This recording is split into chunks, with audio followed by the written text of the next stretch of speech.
안녕하십니까. 언제나 소비자 편에서 방송하는 콘스탄트 김입니다. 이번 시간에는 연말정산 시즌이 다가왔습니다. 그러다 보니까요, 연말정산에 대해서 알아보도록 하겠습니다. 연말정산을 잘해서 연말정산 환급받는 것이 중요할 수는 있습니다. 하지만요, 과소비나 잘못된 금융상품, 소득공제, 세액공제, 기타 등등의 상품에 현혹돼서 가입한 다음에 오히려 더 손실나는 일이 발생할 수 있으니까 조심하실 필요가 있습니다. 그래서 연말정산 관련돼 갖고요. 일반인들은 어떻게 하면 조금 더 그 공제를 받아서 환급받을까 여기에 대해서 혈안이 될 수도 있는데 저는 그거 말고요. 좀 다른 각도로 한번 조명해 보도록 하겠습니다. 그래서 돈 버는 자산 관리, 연말정산 이렇게 한다면 정말로 폭망하니까 이렇게 하는 것을 방지하고요. 반드시 주의할 필요가 있습니다. 연말정산이라고 하는 것은요, 13월의 보너스라고 하죠. 그러다 보니까 예전에는 이런 말이 있습니다. 어떤 사람은요, 13월, 그러니까 연말정산 이후에 한 달치 월급을 돌려받는 사람이 있고요. 어떤 사람은요, 한 달치 월급을 더 내준 사람도 있습니다. 그러니까 뭡니까? 추가로 더 냈다는 것이 되겠습니다. 그러다 보니까 두 달치 정도의 차이가 나는데 연말정산을 잘하라는 뜻이 되겠습니다. 하지만 있는 데서 잘하는 것이죠. 추가로 어떤 연말정산을 잘하기 위해서 불필요하고 비효율적인 금융상품을 가입하면 절대로 안 되는 거 반드시 아셔야 됩니다. 일례로요. 그 신용카드 공제를 많이 받기 위해서 일부러 신용카드를 많이 쓴다. 이건 문제가 심각하다고 볼 수가 있습니다. 얼마 되지 않는 공제 때문에 신용카드 남발을 한다. 결국은 자산 관리를 폭망할 수 있다는 것이 되겠습니다. 따라서 결론적으로 말씀드리면요. 보너스 13월에 보너스를 받기 위해서 과소비를 하면 절대로 안 됩니다. 불효불급한 상품을 가입해도 안 되겠죠. 그 다음에 이참에 연말정산이 중요한 게 아니라요. 연말정산은 1년 농사 아닙니까? 그런데 평생 농사인 자산관리를 잘하기 위해서 보유하고 있는 보험 및 금융상품들에 대한 그 자산 재배치가 훨씬 더 중요합니다. 그래야만 수억, 수십억 그 이상의 그 절세 및 절감을 할 수 있고요. 자산을 증대시킬 수가 있으니까 반드시 여러분들요. 연말정산에 현혹돼서 상품을 가입하는 그런 우를 범하지 않았으면 좋겠습니다. 결국은 신용카드를 남발한다든가 사용을 남발한다든가 아니면 각종 세액공제가 좋다고 해서 무조건 가입한다. 이거 좋지 않거든요. 제가 불필요한 상품 중에 대부분이요. 비과세, 세금 우대, 그다음에 세액공제 이런 상품들이 거의 답니다. 그러다 보니까 절대로 그런 것을 위해서 가입하면 안 되겠습니다. 왜냐하면 소탐대실이 일어나기 때문에 그렇습니다. 자, 연말정산으로 겨우 몇십만 원 돌려받았는데요. 비효율적이고 불필요한 보험 및 금융상품을 계속 가입하거나 유지해가지고 수억 내지 수십억 아니면은 부자가 될 수 있는 기회를 놓친다면 이것은 큰 낭패가 아닐 수가 없습니다. 자, 그렇다면요. 연말정산에 대한 이해부터 해보도록 하겠습니다. 총소득에서 비과세 소득 등을 제외하고요. 각종 소득공제 및 세액공제를 한 이후에 산출세액에서 어떻습니까? 각종 또 세액 감면 이런 것을 다 포함시킨 다음에 결정세액이라고 하는 그 금액이 나온다면 거기에서 기납부세액이라고 해서 매달 급여를 받으면 원천세를 떼거든요. 기납부세액하고 비교해서 환급 또는 추가 징수를 하는 그런 것을 연말정산이라고 합니다. 그렇다면 연말정산 플로우를 보면서 세부적인 내용을 한번 알아보도록 하겠습니다. 연간 근로소득이라고 하는 것은요. 비과세 소득을 포함한 연봉이 되겠습니다. 일용직 근로소득은 제외시킵니다. 자, 비과세 소득이라는 것이 무엇일까요? 여러 가지가 있습니다만은요. 한번 참조해 보시고요. 실비 변상적인 급여 같은 경우 있습니다. 그 다음에 차량 운전 보조금 20만 원 정도가 되겠죠. 학자금 관련된 것들, 근로장학금, 그리고요, 현물 식대 또는 중식대 20만 원. 그러니까 일반적으로 중식대 20만 원 하고요, 차량 보조 지원비 20만 원, 40만 원, 연간 480만 원은 비과세 혜택을 받을 수가 있습니다. 그 다음에 출산수당 및 6세 이하의 자녀 보육수당도 마찬가지가 되겠고요. 그 다음에 직무발명 보상금이라고 해서 받는 것이 있습니다. 예전에 이게 한도가 없었는데요. 500만 원 이하까지만 가능합니다. 이런 것들은 총소득에서 빼니까 확인해 보시기 바랍니다.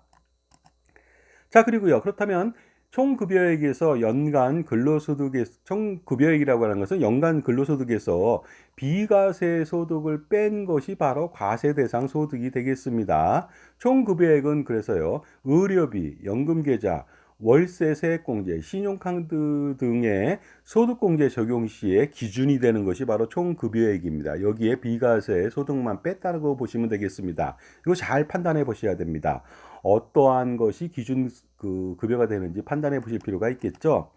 자, 그 다음에 근로소득공제를 해줍니다. 근로소득공제라고 하는 것은요, 500만 원 이하일 때는 총급여액의 70%를 공제해 주고요. 그 다음에 1억 원 초과일 때는 1475만 원 플러스 1억 원 초과 금액의 2%를 공제해 준다고 보시면 되겠는데, 중요한 것은요, 예전에 이게 한도가 없었는데 이제는 한도가 있습니다. 그러니까 연봉 10억, 20억 받아봤자 근로소득공제를 많이 받지 못합니다. 한도는 2천만 원이다 보니까 어떻습니까? 정말로 고액받는 사람은 근로소득공제가 별로 의미가 없다고 보시면 되겠습니다. 그 다음에 근로소득 금액에서는요, 근로소득이라고 하는 것은 총급여액에서 근로소득공제를 뺐다고 보시는데요. 근로소득이라고 하는 그 금액은요, 기부금이나 중소기업, 창업, 투자조합, 소기업, 소상공인 소득공제라고 해서 노란우산공제, 이때 한도 적용 시 활용되는 기준 금액이니까 이것도 참조해 보시기 바랍니다. 자, 그 다음에 각종 공제가 뒤따릅니다. 인적 공제 중에서 기본 공제를 알아보도록 하겠습니다. 부양가족들에 대한 공제들이 되겠습니다. 본인 및. 일단 근로자 본인이 공제가 대상이 되고요. 연간 소득 금액이 100만 원 이하인 경우에 가능합니다. 물론 근로소득만 있는 경우에는요, 관계없이 500만 원 이하인 사람도 부양가족으로 공제가 가능합니다. 그래서 배우자 및 생계를 같이 하는 부양가족 공제가 가능하고요. 인적 공제로. 기본 공제죠. 이때 나이 요건하고요. 그것이 충족해야만 가능합니다. 장애인은 그러나 나이 제한의 요건이 없습니다. 그래서 인적 공제 중에서 기본 공제에 해당되는 사람은 한 명당 150만 원을 공제해 주니까 소득 공제는요. 그 연봉이 많은 사람들 한계 세율 49.5% 해당 대상자들이 소득공제를 많이 받으면 굉장히 많이 연말연사 환급을 받을 수가 있습니다. 세액공제랑은 전혀 다르죠. 자, 그런데 직계존속이라고 하는 아버지, 어머니, 장인, 장모님도 포함되고요. 할아버지, 할머니도 다 포함되겠죠. 자, 기준이 있습니다. 올해는요, 60세 이상인 경우에는 1964년도 12월 31일 이전에 태어났으면 되겠습니다. 직계비속은요, 무조건 자기 자녀들을 다 공제해 주지는 않습니다. 20세 이하만 가능합니다. 그러니까 2004년도 1월 1일 이후 출생한 사람들, 그 사람들에 대해서만 공제가 가능한 것이 되겠습니다. 그러니까 2003년도에 그 전에 출생한 사람들은 자녀 공제를 받을 수가 없겠죠. 직계비속 공제. 형제자매는 20세 이하거나 60세 이상인 경우에 당연히 공제받을 수 있고요. 위탁 아동도 해당 가세가의 6개월 이상 직접 양육한 위탁 아동인 경우에 가능하다. 결국 뭡니까? 5개월 위탁 양육하면 의미가 없다는 것이 되겠습니다. 이런 것은 좀 바꿀 필요가 있다고 봅니다. 수급자는 제한 없이 공제가 가능합니다. 자, 그 다음에 인적 공제 중에서 기본 공제를 받은 사람에 한해서요, 바로 추가 공제를 해줄 수가 있습니다. 그러니까 기본 공제 받은 사람만 추가 공제가 가능합니다. 그러니까 맞벌이 부부인 경우에 엄마 아버지를요 따로따로 해놓고 만약에 그 중에서 추가 공제를 더 받는 사람을 뭐 다른 사람이 기본 공제 받은 사람으로 내가 추가 공제 받을 수는 없습니다. 그러니까 기본 공제하고 추가 공제는 세트로 움직인다고 보시면 되겠습니다. 한 사람이 두 개를 다 받는 것이지 나눠서 받을 수는 없다는 것이 되겠습니다. 그래서 기본 공제자가 추가 공제에 해당될 경우만 공제가 가능한데 추가 공제 알아보도록 하겠습니다. 추가 공제는요, 경로 우대 공제가 있습니다. 70세 이상이죠. 1954년도 12월 31일 이전 출생자면 되겠습니다. 100만 원 해주고요. 장애인은 200만 원입니다. 나이랑 소득하고 관계가 없습니다. 그 다음에 부녀자 같은 경우에는 어떻습니까? 부녀자 혼자 있었을 때 공제해 주는데 50만 원이고요. 한부모 공제도 합니다. 100만 원인데 이때 중요한 것은요. 부녀자 공제나 한부모 공제나 뭐 남자가 혼자 있으면 부녀자는 안 되겠죠. 그랬을 때 중복되는 경우가 있는데 이때는 어떻습니까? 두 개 다 중복 적용하지 않고 한부모 공제 100만 원 큰 금액으로 하니까 주의하시기 바랍니다. 그 다음에 공적연금이라고 하는 연금보험료 공제가 있습니다. 그래서 공적연금 중에서 국민연금이 대표적이죠. 공무원연금, 군인연금, 사립학교, 교직원연금하고 별정 우체국연금 중에 근로자의 부담금에 대해서 전액 공제해 줍니다. 가령 50%를 지원받는다면 자기가 낸 건 50%죠. 50%만 바로 공제해 주니까 참조해 보시기 바랍니다. 이것은 2002년도부터 공제를 해주고 있습니다. 그러니까 2001년도까지 발생한 연금에 대해서는 비과세 혜택을 주지만 2002년도 이후에 어떻습니까? 그 납입한 거 소득공제를 받았기 때문에 거기에 대해서는 과세를 한다고 보시면 되겠습니다. 자, 그 다음에 특별 소득공제가 있습니다. 굉장히 많은데요. 간단하게 보겠습니다. 국민건강보험료, 고용보험료, 노인장기요양보험료는 전액 공제를 해줍니다. 물론 국민건강보험료도 사업장에서 50% 지원받는 거, 50% 지원받는 것은 절대 공제 안 해주죠. 자기가 낸 돈들만 대해서만 공제해 줍니다. 마찬가지 고용보험료, 노인장기 요양보험료 마찬가지가 되겠습니다. 주택자금 공제도 마찬가지로 이렇게 공제를 해주는데요. 보시는 바와 같이 공제 참조해 보시기 바랍니다. 그 밖에 소득공제가 있습니다. 개인연금저축이라고 해서 2000년도까지 가입했던 거, 이제는 더 이상 가입 못하겠죠. 그것은 납입액의 40%, 그 다음에 72만 원을 한도로 해서 공제를 해줍니다. 이런 상품들은 뭐 당연히 유지를 해야죠. 연금도 받아야 됩니다. 굉장히 좋거든요. 왜냐하면 그 확정금리이고, 그 다음에 유배당 상품이 거의 다고요. 그 다음에 연 7.5% 복리를 쓰기 때문에 이런 상품들은 꾸준하게 계속 유지하고 관리하셔야 되겠습니다. 소상공인, 소기업 공제부금 노란우선 공제라고 있습니다. 그것은 소득 금액에 따라서 달라집니다. 500만 원에서 200만 원까지인데 저소득층이 500만 원 낼 수 있습니까? 굉장히 어려운 그런 어떤 내용이 되겠습니다.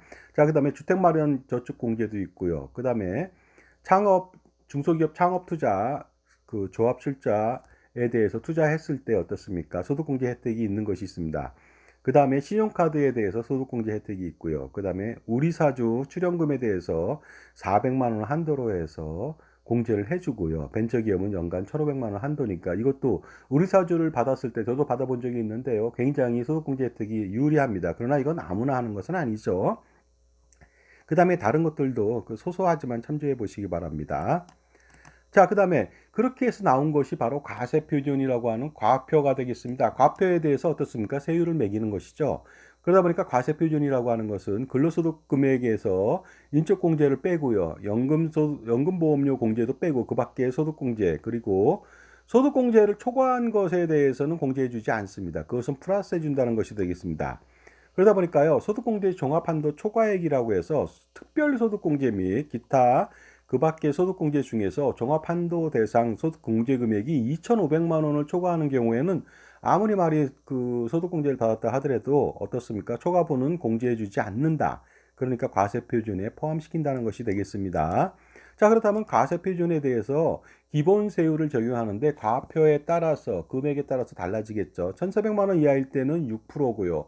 그러니까 지방소득세 10% 한다면 6.6%가 되겠죠. 그 다음에 10억 원 초과일 때는 어떻습니까? 45%인데 지방소득세 10%까지 포함한다면 무려 한계세율은 49.5%가 되겠습니다. 그래서 누진 과세를 하는데 무려 8단계 누진 적용을 합니다. 정말로 이것도 단순하게 2단계, 3단계 정도를 할 수 있는데 점점 더 고소득층을 빼먹으려고 이런 짓을 하고 있는 것이라고 보면 되겠습니다. 자, 그렇게 해서 나온 산출세액에 대해서요. 산출세액은요. 과세표준에 기본세율을 곱하면 산출세액이라는 것이 나옵니다. 그런데 여기에 대해서 또 어떻습니까? 세액 감면하고 세액 공제를 해주는 부분이 있습니다. 그래서 보시는 바와 같이요. 세액 감면, 세액 공제에 대해서도 좀 참조해 보시기 바랍니다. 근로소득 세액 공제가 굉장히 큽니다. 그러다 보니까 근로소득 공제 뒤에서 첨조를 다시 한번 하겠습니다. 자녀 세액 공제 같은 것이 있고요. 연금계좌 세액 공제가 있습니다. 이것은 세액 공제를 하지만 효과가 없으니까 가입하면 안 되겠습니다. 특별 세액 공제 같은 것들이 있겠죠. 왜냐하면 보험료 세액 공제가 있고요. 장애인 전용 보험 세액 공제 등이 있습니다. 의료비 세액 공제 같은 것이 있습니다. 자, 보시는 바와 같이 연말정산에 대해서요. 근로소득 세액공제라고 하는 것은요. 130만 원 이하일 때는 산출세액이 55%를 공제해 줍니다. 그 다음에 130만 원 초과일 때는 71만 5천 원 플러스 130만 원 초과분에 30%를 공제해 주니까 굉장히 유리하다고 볼 수가 있습니다. 그런데 한도가 있죠. 그래서 3,300만 원 이하 총급여자는 74만 원을 공제해 줍니다. 한도가. 하지만 그 3,300에서 7천만 원 이하일 때는요. 한도가 어떻습니까? 74만 원에서 빼줍니다. 최소 66만 원은 공제해 줄 수가 있고요. 7천만 원 초과 1억 2천만 원 이하일 때는 66만 원에서 나머지를 빼주는데요. 최소 50만 원까지는 공제가 가능합니다. 그러니까 50만 원에서 74만 원 사이에 공제가 가능하다는 것이 되겠습니다. 1억 2천만 원 초과하는 고소득자라고, 고소득도 아닌 것 같습니다만은 50만 원에서 또 빼주는데요. 최소 20만 원, 그러니까 20만 원에서 74만 원까지 공제해 준다고 보시면 되겠습니다. 자, 그 다음에 세액감면 및 세액공제 계속적으로 알아보도록 하겠습니다. 교육비 세액공제도 세액공제율이 15%인데 여기 지방소득세 10% 합치니까 16.5%가 되겠죠. 자, 그리고요, 계속해서 또 알아보면요, 각종 기부금 관련돼서 또 세액공제를 해주는데요. 기부를 많이 하는 사람들은 참조해 보시기 바랍니다. 근데 일반적으로 기부를 안 하는 사람들이 대부분이다 보니까 참조만 해보시면 되겠습니다. 자, 그리고요, 그 표준세액공제라고 해서요, 그 특별소득공제, 특별세액공제, 월세액공제를 신청하지 않은 경우에는 그냥 아무것도 공제해 주지 않으니까 표준세액공제로 13만 원을 공제해 준다고 보시면 되겠습니다. 그 다음에 월세세액공제 및 아니면은 주택자금 차입금 이자에 대한 세액공제도 참조해 보시기 바랍니다. 계속해서 알아보도록 하겠습니다. 자, 소득공제하고 세액공제를 좀 정리해 놨습니다. 보시는 바와 같이 기본공제하고 추가공제가 있는데 해당되는 나이하고 소득공제가 있습니다. 소득 요건이 있습니다. 참조해 보시고요. 중요한 것은 기본공제를 시아버지를 내가 받았다. 그러면 그 시아버지가 경로되면 그것도 내가 받아야 됩니다. 그것을 남편이 받으면 절대로 안 되는 것이고 아내가 받으면 절대로 안 되는 것이 되겠습니다. 다른 배우자가 받으면 안 됩니다. 그러니까 기본공제하고 추가 공제는 같이 받아야 된다는 거고요. 중요한 것은 어머니, 아버지, 장인, 장모님이 따로 떨어져 살더라도 실질적인 부양이 된다면 공제가 가능하니까 소득이 많은 사람들이 맞벌이 부부인 경우에는 많이 몰아서 공제해 주면 되겠죠. 이때 실질적으로 부양을 하지 않은지 했는지 그거 잘 모르잖아요. 하지만 공제해 준다는 점 반드시 알아두실 필요가 있습니다. 그 다음에 계속적으로 소득공제 쪽 참조해 보시기 바랍니다. 보험료 및 개인연금저축, 기타 의료비, 보장성, 교육비, 기부금, 표준세액공제 잘 참조해 보시기 바랍니다. 자기한테 맞는 거 위주로 하면 되겠죠. 자, 그 다음에 그렇게 해서 나온 것이 바로 결정세액이라고 해서 이제 세금을 내야 되는 겁니다. 결정세액이라고 하는 것은 산출세액에서 세액감면 및 각종 세액공제를 통해서 최종적으로 1년 동안 내야 되는 세금을 말하는 것이 되겠습니다. 그러다 보니까 어떻습니까? 결정세액에서 기납부세액이 있어요. 매달 원천세 땡겨 있거든요. 그러니까 주 근무지의 기납부세액하고 종근무지의 결정세액의 합계액 미리 땡겨 있다 이거죠. 결정세액이 만약에 1,000만 원인데 미리 땡겨 600만 원이다. 그러면 어떻습니까? 400만 원을 더 떼야 되는 것이죠. 그랬을 때는요, 추가 징수를 하는 것이고요. 근데 1,000만 원의 결정세액인데 미리 뗀 게 많습니다. 1,400이다. 그러면은요, 400만 원을 돌려준다고 보시면 되겠습니다. 400만 원 돌려주면서 지방소득세 10%도 다시 돌려주니까 어떻습니까? 440만 원이 되겠습니다. 그러니까 한 달 13월에 보너스가 가능한 것이고, 또한 추가 징수하는 사람은 한 달치를 내야 된다는 거. 그게 중요하겠죠. 자, 그 다음에 알아보도록 하겠습니다. 요약표, 연말정산 공제 요약표는 참조해 보시기 바라고요. 계속해서 연말정산 공제 요약 참조해 보시기 바랍니다. 그런데 이제 과다하게 공제를 하면 나중에 추가로 어떻습니까? 세금을 내야 되는데 추가로 그러니까 내는 사람들 과다 공제 사례 같은 경우에는요. 어떻습니까? 소득공제가 부양가족은 소득 요건이 있거든요. 소득 요건을 초과한 사람은 신청했다 이거죠. 나중에 걸리게 되겠죠. 그러다 보니까 이런 거 조심하셔야 되고 부양가족을 중복해서 공제한다. 예를 들어서 장인 장모님을 내가 공제했는데 뭐 처남이 공제했다. 이러면 중복이 되겠습니다. 사망자에 대한 어떻습니까? 인적 공제에 대해서도 과세기간 개시 전에 이미 돌아가셨는데, 그러니까 1월 1일부터 12월 31일 날 돌아가셨다면요, 공제가 가능합니다. 하지만 전년도에 돌아가시면 안 되겠죠. 이혼한 부부는요, 연말까지 이혼한 상태라면은 당연히 공제가 되지 않는데 공제를 해버리면 곤란하겠죠. 그 다음에 연령 조건에 맞지 않는 사람들, 20세 초과됐거나 60세 미만인 사람들, 이런 사람들 공제하면 안 되겠습니다. 교육비 및 의료비 중복 공제하는 것도 문제가 되겠죠. 계속해서 알아보겠습니다. 주택자금에 대해서 과다 공제하는 경우도 참조해 보시고요. 교육비 과다 공제 같은 것이 있습니다. 자녀나 형제자매 등에 대한 대학원 교육비 공제는 안 됩니다. 자신의 대학원 공제는 가능하겠죠. 자녀 교육비를 부부가 중복해서 공제하는 경우도 뭐 일부 뭐 불효불급하게 아니면 미필적 고의로 생길 수가 있는데 그런 것도 문제가 됩니다. 그 다음에 의료비 과다 공제 같은 경우도 있습니다. 그리고 중소기업 취업자 감면 이건 뭐 해당되는 사람만 가능하겠습니다. 자, 2024년도에는요, 2023년도 대비해서 체크 포인트가 좀 몇 가지 있는데 알아보도록 하겠습니다. 월세 세액 공제의 소득 기준 및 한도가 상향 조정됩니다. 그래서 기존에는 7천만 원 이하자, 종합소득 6천만 원 이하자에 대해서 어떻습니까? 무소득 근로자 및 성실사업자에 대해서 공제를 해줬는데요. 이제는 8천만 원, 종합소득 7천만 원 이하자한테 공제를 해주는데 공제 한도도 750에서 1천만 원까지 공제를 해줍니다. 그다지 많아 보이진 않습니다. 그 다음에 장기주택 저당 차입금 이자 상한액 소득공제가 확대됐습니다.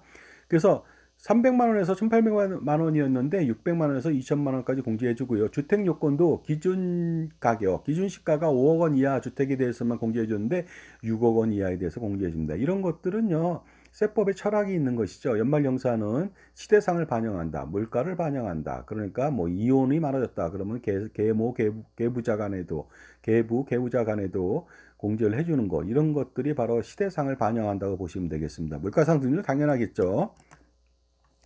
자녀 세액 공제를 손자녀까지도 확대합니다. 자녀만 공제하는 것이 아니라 손자녀도 가능한데요. 자녀 한 명일 경우 15만 원에서 25만 원이죠. 공제. 두 명일 경우 20만 원에서 30만 원이고 세 명 이상일 경우 인당 30만 원에서 40만 원으로 상향 조정됩니다. 그런데 8세 이상 기본 공제자인 경우에 하나죠. 기본 공제자니까 어떻습니까? 20세 초과되면 안 되겠습니다. 7세 이하자는 왜 공제 안 해줄까요? 그것은 아동수당 지급 대상이기 때문에 그렇게 하면 추가 중복이 되니까 따로따로 계산해 놨습니다. 그 다음에 소득에 관계없이 산후조리원 비용을 세액 공제해 준다는 것이 되겠습니다. 전년도까지는 총급여액이 7천만 원 이하인 근로자에 대해서 산후조리원에 지급하는 비용을 200만 원 한도로 공제해 주는데 이제는 연봉과 관계없이 무조건 200만 원까지 공제해 준다. 그런데 어떻습니까? 산후조리원 들어가는 비용은요. 400, 500, 600, 3천 막 이게 엄청나지 않습니까? 전 세계에서 산후조리원을 활용하는 나라가 우리나라가 가장 많고요. 중국은 우리나라 때문에 좀 배운 것 같고요. 일본도 약간 그런 것 같고 전 세계적으로 산후조리원을 이용하는 나라는 거의 없습니다. 그러니까 그나마 이용을 하니까 공제해 주니까 고맙긴 한데요. 그 예전에 이제 그런 것들이 있죠. 요새 핵가족 시대 때문에 친정 어머니가 와서 산후조리를 해주는 그런 사례가 없다 보니까 아마도 편리하게 산후조리를 하는 것 같습니다. 아무튼 여성분들이 살기 좋은 나라가 된 건 맞는 것 같습니다. 의료비 한도 적용 배제도 있습니다. 6세 이하 부양가족에 대해서는 의료비 한도가 연간 700만 원이거든요. 근데 그것은 적용 배제합니다. 7천만 원이 들어가도 공제해 주겠다는 것이죠. 기존에는 본인 및 장애인, 그다음에 65세 이상 그 경로 우대 대상자인 사람한테 들어갔던 의료비는 한도에 포함시키지 않습니다. 초과가 됩니다, 무조건. 초과된다고 해서 700만 원 플러스 별도로 준다는 게 아니라 700만 원까지도 여기에 들어간 사람들은 한도 없이 제공하는데요. 그런데 700만 원이 초과됐다 이거죠. 그랬을 때 초과된 것은 그 본인 장애인 65세 이상 아니면 6세 미만 부양가족에 대해서는 추가로 더 해준다는 겁니다. 나머지 사람들은 700만 원 초과한 것은 안 해준다는 것이 되겠습니다. 그때 의료비 한도라고 하는 것은 총급여 3%를 초과하는 금액에 700만 원까지만 해준다는 것인데 이 사람들은 그 해주지 않고 그냥 한도 적용하지 않는다는 것이 되겠습니다. 3천만 원 초과 고액 기부에 대해서는요 공제율을 한시적으로 올해만 상향 조정합니다. 그러니까 고액 기부 많이 하라는 것이죠. 기존에는 1천만 원 이하는 15%, 1천만 원 초과는 30%만 해줬는데 3천만 원 초과를 40%로 해줍니다. 이렇게 해서 고액 기부를 유도하는 것 같은데 이렇다고 기부하지 않는 사람이 하지는 않을 것 같습니다. 왜냐면 어쨌든 40%를 공제해 주더라도 60% 손실이 발생되거든요. 그 다음에 장애인 의료비 세액공제 대상도 확대가 됩니다. 장애인 활동 지원 급여 비용 중에서 실제 지출한 본인 부담금에 대해서는 공제를 이제 해준다는 거 아니겠습니까? 그러다 보니까 장애인 활동 지원에 관한 법률에 따라서 수급자한테 제공되는 활동 보조비라든가 방문 목욕비라든가 방문 간호 서비스 등을 받았을 때 그 비용 자기 부담금이라는 게 있습니다.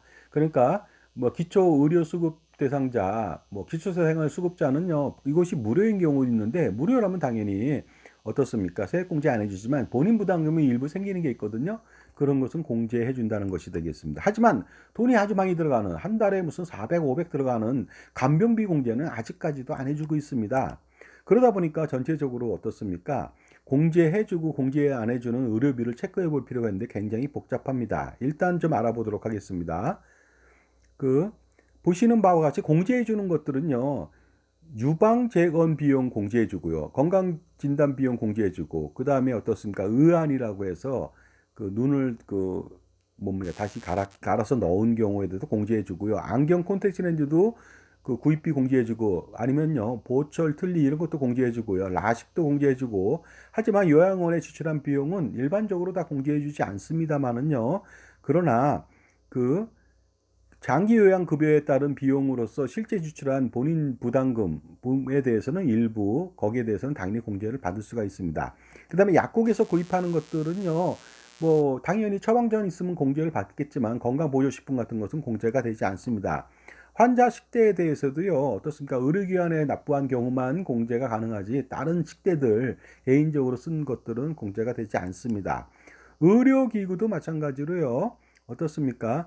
의사 등의 처방에 의해서 의료기구를 직접 구입한 경우에는 가능하지만 그거 말고는 공제되지 않습니다. 그 다음에 어떻습니까? 나머지 부분도 글씨 좀 작아서 그런데요. 참조해 보시고요. 중요한 것은 간병비 공제를 안 한다는 것이 가장 큰 문제입니다. 소소한 것들은 그냥 공제 안 해도 좋은데요. 이제 고령화 사회이고요. 간병 시대에 돌입했거든요. 한 달에 진짜 4, 500씩 매번 들어갑니다. 거기다 의료비까지 포함시킨다면 정말로 많이 들어가는데요. 적어도 간병비만큼은 좀 공제를 해줘야 되지 않을까 이런 생각이 듭니다. 그 다음에 성형수술 같은 경우는 공제를 예전에 성형 목적이 아니라 미용 목적이 아니라 건강상의 문제라든가 뭐 질병 때문에 한다든가 눈이 안 보여서 한다든가 이랬을 때 공제해 주는데 이제는 해주지 않습니다. 그 다음에 외국에서 지출한 비용도 공제해 주지 않고요. 진단서 발급 비용 뭐 10,000원, 20,000원, 30,000원 하는데 그거 공제해 줘야 되는데 공제해 주지 않습니다. 자, 그리고요.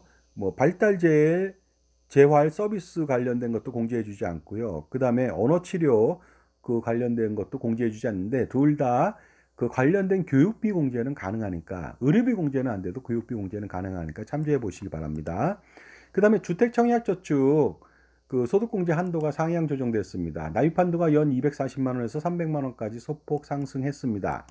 자, 신용카드 절세 전략을 좀 알아보도록 하겠습니다. 연봉의 25%까지는요, 신용카드를 쓰고 초과분은 공제율이 높은 직불카드를 쓰는 것이 좋겠죠. 하지만 어떻습니까? 전체적으로는 그렇지는 않습니다. 왜냐하면 안 쓰는 것이 훨씬 더 효과적이죠. 맞벌이 부부의 절세 전략 좀 알아보도록 하겠습니다. 아내의 사용액이 공제문턱 연봉의 5% 밑으로 예상된다면 그때부터는 어떻습니까? 남편 카드를 사용하는 것이 좋겠고요. 아내가 육아휴직에 들어간다면은 당연히 아내 걸 쓰면 안 되겠죠. 소득이 별로 없으니까 남편 카드를 사용하고요. 배우자나 사업자가 기타 소득자인 경우 근로자인 배우자 카드를 써야 됩니다. 왜냐하면 사업자는 신용카드 공제가 없거든요. 그러니까 당연히 어떻습니까? 사업자는 근로자인 배우자 카드를 써야 되겠죠. 남편이 퇴직한다면 퇴직 이후에는 어떻습니까? 맞벌이 부부니까 퇴직자한테 쓰면 한도 초과되고 뭐 의미 없잖아요. 그럴 때는 아내 카드를 사용한다는 것에 이것은 당연한 것이라고 볼 수가 있습니다. 소득이 적은 아버지하고 같이 사는 소득이 없는 어머니 있다 이거죠. 그랬을 때 소득이 없는 어머니를 내가 공제받는다면 아버지가 어머니 신용카드를 대신해서 막 쓰면요. 그 신용카드도 내가 공제받으니까 어머니가 같이 어떻습니까? 공제가 가능하니까 효과적으로 쓸 수가 있습니다. 하지만 말씀드렸듯이 카드 사용을 하지 않는 것이 가장 절세에 도움이 됩니다. 가장 최소화시켜야지 카드 사용함으로써 내가 공제 많이 받을 거야 이런 식으로 접근하면 곤란하다는 것이 되겠습니다. 이것이 바로 카드사의 그 마케팅 아니겠습니까? 여러분들을 과소비나 충동 구매를 그 조정하다 보니까 외상 구매를 충동하게 하고요. 그 다음에 어떻습니까? 엄청난 할부 이자 수수료 부담을 해야 되고 현금 서비스 엄청납니다. 연 19%고요. 그런 것들을 피해야 되는 것입니다. 이까짓 거 공제 받아봤자 얼마 안 되거든요. 자, 그렇다면 인적공제 세부 내용도 좀 재밌게 알아보도록 하겠습니다. 자, 지금까지 제 정보가 도움이 되신다면 무료 구독하고 좋아요 부탁드리고요. 이렇게 연말정산을 잘합시다 하면서 뭐 한 20만 원, 30만 원 환급 받는 것에서 만족하게끔 하면서 불필요하고 비효율적인 상품 가입시킨다. 그래서 수천만 원, 수억 원, 수십억 원 손해가 나게 한다면 이건 잘못된 컨설팅이죠. 저 같은 경우는 그렇지 않습니다. 절대로 약간의 이익을 위해서 소탐대시를 하게 하지 않습니다. 그러니까 그 연말정산 20만 원 환급받기 위해서 쓸데없는 상품을 가입한다. 이건 무조건 해지해야 되는 것이죠. 이것이 돈을 버는 것입니다. 그러나 사람들이 근시안적으로 당장 2, 30만 원 환급 받으려고 혈안이 돼서 그런 상품을 가입한다. 이건 말도 안 되는 것이고요. 근시안적인 어떠한 짧은 생각이라고 볼 수가 있습니다. 하지만 동영상 프리미엄 서비스를 통해서 멤버십 회원 가입하신다면 정말로 현명한 선택을 할 수 있도록 제가 도와드릴 수가 있습니다. 배우자 공제부터 알아보도록 하겠습니다. 혼인신고한 배우자, 법정 배우자만 어떻습니까? 그 공제가 됩니다. 결혼식을 하지 않아도 당연합니다. 같이 살아도 신고만 하면 되겠죠? 배우자 공제 가능합니다. 하지만 혼인신고하지 않은 배우자, 결혼식은 했지만 신고하지 않았답니다. 그런 사람도 있거든요. 그 사람은요, 사실혼 관계자입니다. 그러니까 배우자 공제 안 되죠. 연도 중에 배우자가 사망했습니다. 이때는요, 연초 기준으로 따지거든요. 배우자 공제가 가능합니다. 그러나 연도 중에 이혼했다. 이때는요, 연말 기준으로 봅니다. 그래서 배우자가 없는 것이죠. 그래서 배우자 공제가 안 됩니다. 계속해서 배우자 공제 알아보도록 하겠습니다. 외국에 거주하고 있는 배우자다. 어디를 떨어져 살던 뭐 어떻습니까? 결혼을 하던 외국에 있던 관계없습니다. 무조건 배우자 공제 가능하고요. 학업을 위해서 해외로 이주하고 있는 배우자 당연하겠죠. 떨어져 사는 사람 뭐 이렇게 뭐라 할까 그 서로 뭐 결별 시점까지 가지고요 별거하고 있다 이래도 공제가 되거든요. 그러니까 당연히 배우자는 공제가 됩니다. 이혼하기 전까지는요. 친부모는요 공제가 되는데 계부나 계모도 공제가 되겠죠. 그러니까 인적 공제 다 가능하고 친부모 사망 시 계부나 계모도요 부양가족 인적 공제가 가능한데 중요한 건 계부나 계모가 다시 결혼을 한다. 그러면 남이니까 공제가 되지 않습니다. 생모도 공제가 되고요. 재혼한 생모도 당연히 뭐 재혼했든 안 했든 관계가 없는 것이죠. 나를 낳아준 부모님이니까 당연히 인적 공제가 가능합니다. 연도 중 사망한 그 부모님도 연초 기준으로 따집니다. 그러다 보니까 인적 공제 가능하겠죠. 시골에 거주하고 있는 부모님, 실질적으로 내가 그 부양하지 않는 것처럼 보입니다. 하지만 부양한다고 생각하면서 그냥 신고하면 되겠습니다. 소득만 없으면 문제가 되지 않겠죠. 인적 공제 가능합니다. 소득이 있는 부친과 함께 거주하는 모친은요, 바로 남편, 배우자가 소득이 있기 때문에 인적 공제는 불가능합니다. 근데 이거 과거에는 가능했었습니다. 왜냐면요, 저 같은 경우에도 어떻습니까? 많은 사람하고 상담하다 보니까 그 뭐 장인어른이 소득이 있다, 장모님은 없다. 근데 따로따로 신고를 했더니 되는 경우도 있더라. 이런 얘기를 들었습니다. 자, 해외 이주한 부모님은요, 어떻습니까? 당연히 국내에서 부양도 안 하고, 물론 돈을 붙여서 부양을 할 수 있겠지만, 국내에 없기 때문에 인적공제 불가능하고요. 해외 거주 부모님 같은 경우 있지 않습니까? 해외에서 우리나라로 저기 이주해 온 노동자들, 그 사람의 본국에 있는 배우자 부모님이나 자기 부모님에 대해서는 공제가 될까요? 안 될까요? 이거는 된다는 것이 되겠습니다. 이것이 또 문제도 있지 않을까 생각이 듭니다. 그 다음에 어떻습니까? 재혼한 경우에 전 남편의 자녀에 대해서 현재 배우자 공제 여부에 대해서 알아보도록 하겠습니다. 당연히 인적 공제 가능하고요. 이혼한 부부의 자녀도 당연히 실질적으로 부양하고 있다면 이혼해도 관계없죠. 우리가 영화나 드라마 보면 저거 호적에서 파 이렇게 말 안 하는데 호적에서 절대 못 팝니다. 자기의 그 친생자는 절대로 팔 수가 없습니다. 물론 뭐 입양했다면은 법률에 의해서 파양할 수가 있겠지만요. 자기가 직접 낳은 아이는 외인수라 할지라도 절대로 호적에서 못 파니까 삽이나 포크레인으로 절대로 못 팝니다. 그러니까 그런 말도 하지 않았으면 좋겠습니다. 자, 그 다음에요. 어떻습니까? 출생신고 전에 사망한 자녀에 대해서는요, 그 병원 기록을 봐서 신고를 아직 못하고 급작스럽게 죽을 수도 있잖아요. 인적공제 가능합니다. 학업을 위해서 해외 이주했다. 유학생들 많잖아요. 몇십만 명 되거든요. 인적공제 당연히 가능하죠. 자, 그리고요. 며느리 사유에 대해서는 공제가 될까요? 절대 인적공제 되지 않습니다. 학업을 위해서 퇴거한 형제자매들요. 당연히 가능하겠죠. 물론 형제자매가 인적공제 대상자가 되고요. 학업 때문에 지방에 내려가 있다. 퇴거했다. 가능하다는 것이죠. 그 다음에 사촌, 육촌, 형제자매에 대해서는요. 당연히 인적공제 불가능합니다. 형제자매의 배우자 어떻습니까? 그러니까 형수, 제수, 매형, 매부 같은 경우에는 인적공제 불가능합니다. 계속해서 인적공제 알아보도록 하겠습니다. 배우자의 형제자매, 처제, 처남, 시누이, 시동생 이런 분들에 대해서는요. 배우자의 형제자매는 공제가 또 가능해요. 참조해 보시기 바랍니다. 수급자는 동일 주소 거주하고 부양했을 때는 인적공제가 무조건 가능하죠.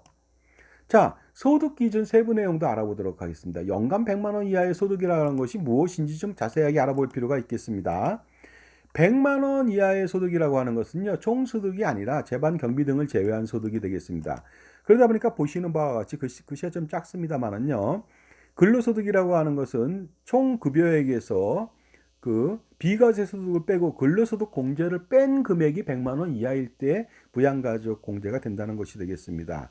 그러다 보니까 어떻습니까? 총 급여액이 333만 원이다. 근로소득 공제가 233만 원이니까 100만 원이다. 그러면 이 사람은 공제가 되죠. 하지만 근로소득만 있다면요, 그냥 500만 원, 333만 원을 초과하는 500만 원까지도 공제가 되니까 참조해 보시기 바랍니다. 연금소득은 총 연금액에서 연금소득 공제를 뺀 금액이 100만 원 이하가 되겠습니다. 사업소득은 필요경비를 뺀 것이고요. 기타 소득도 필요경비를 뺀 것이고요. 이자 배당 소득은 뺄 게 없습니다. 필요경비가 없으니까요. 그 다음에 어떻습니까? 나머지는 종합소득에 대한 내용이 되겠습니다. 그래서 근로소득만 있는 경우에는 500만 원 이하인 경우 인적공제가 가능하다. 요것만 참조해 보시면 되겠습니다.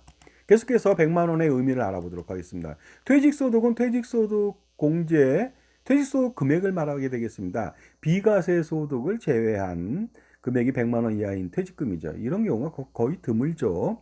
양도소득이라고 하는 것은 양도가액에서 필요경비를 빼고 장기보유 특별공제를 뺀 금액이 100만 원 이하면 되겠죠.